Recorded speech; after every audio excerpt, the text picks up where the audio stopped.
tanggal 2010 ini merupakan proses penyampaian makna melalui perilaku dan simbol non-linguistik yang dapat diamati. Maknanya bersifat konseptual, bergantung pada situasi sosial, hubungan, dan norma budaya. Kemudian, ILIWE 2022 menjelaskan bahwa komunikasi nonverbal memiliki sejumlah fungsi penting yang bekerja secara bersama dalam interaksi sosial. Yang pertama, komunikasi nonverbal berfungsi mengulang repetition pesan verbal, yakni memperkuat dan menegaskan kembali isi ucapan melalui ekspresi atau gerak tubuh yang sesuai.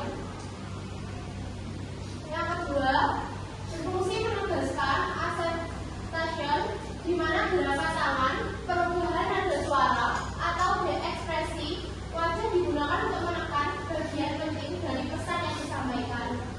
Ketiga, komunikasi nonverbal dapat menangani substitution pesan verbal seperti ketika seseorang mengaku untuk menyatakan pesan tujuan tanpa perlu berkata iya. Yang terakhir, komunikasi nonverbal berperan dalam mengatur regulation alur percakapan seperti melalui tatapan mata atau gerakan kepala untuk memberi isyarat atau giliran berbicara. Selain fungsi, komunikasi nonverbal juga dapat dikategorikan berdasarkan bentuk perilakunya. Menurut Knapp dan Hall 2010 serta Burgon, Guerrero, dan Floyd 2016 terdapat beberapa klasifikasi utama komunikasi nonverbal. Yang pertama, kinesik, yaitu segala bentuk gerakan tubuh seperti ekspresi wajah, gestur, dan postur yang memberikan makna tertentu. Kedua, proxemic, yaitu penggunaan ruang dan jarak interpersonal yang menggambarkan kedekatan emosional atau tingkat formalitas hubungan.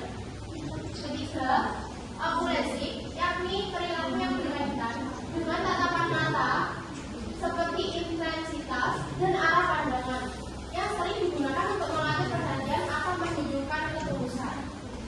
Yang keempat, haptik, yaitu komunikasi melalui sentuhan yang menandakan keintiman, empati atau hubungan.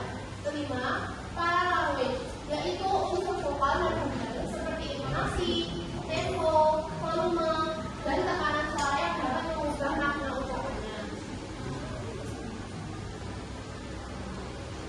Aspek kinesik atau bahasa tubuh menempati posisi sentral dalam komunikasi nonverbal karena paling mudah diamati dan sering digunakan dalam menilai seseorang.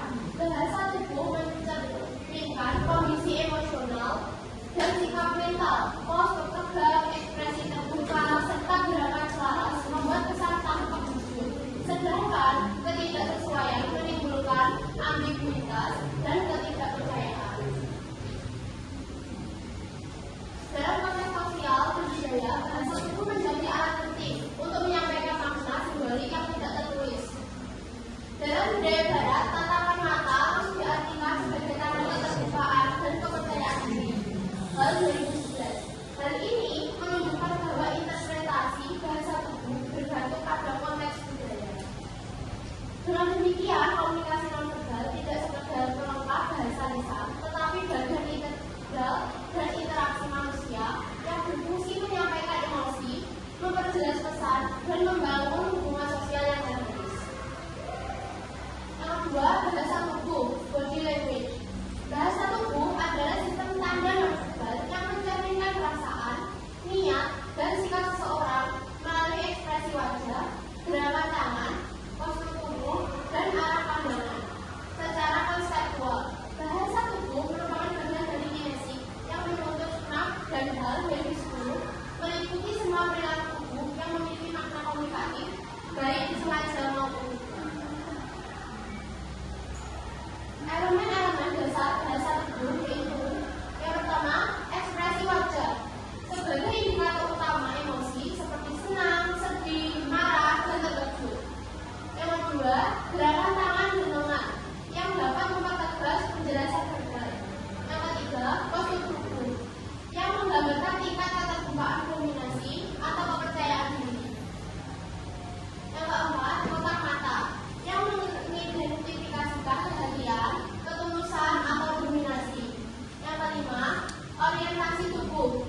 gestur dan postur merupakan dua komponen utama dari bahasa tubuh.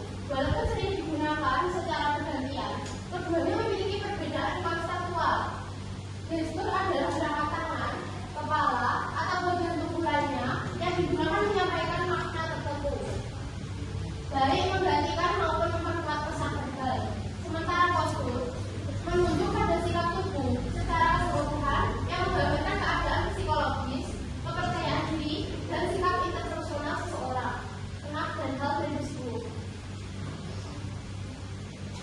Kesimpulannya, komunikasi non-verbal merupakan dimensi mendasar dalam interaksi manusia yang menyampaikan makna, emosi, dan sikap melalui ekspresi wajah. Gestur dan postur tubuh menurut Menragan 1971, sekitar 85% makna komunikasi berasal dari perilaku non-verbal, menandakan bahasa tubuh sebagai elemen dominan dan membentuk persepsi. Dan antara enak dan hal 2010 menegaskan bahwa komunikasi non-verbal tidak hanya melengkapi pesan verbal, tetapi juga dapat menjadi pengatur dan pengganti makna verbal. Sementara bimbingan emosional dan konteks budaya, kesopanan dan memiliki tirakat sosial berbeda dengan budaya barat yang lebih presensif. Dengan demikian, bahasa tubuh, gestur,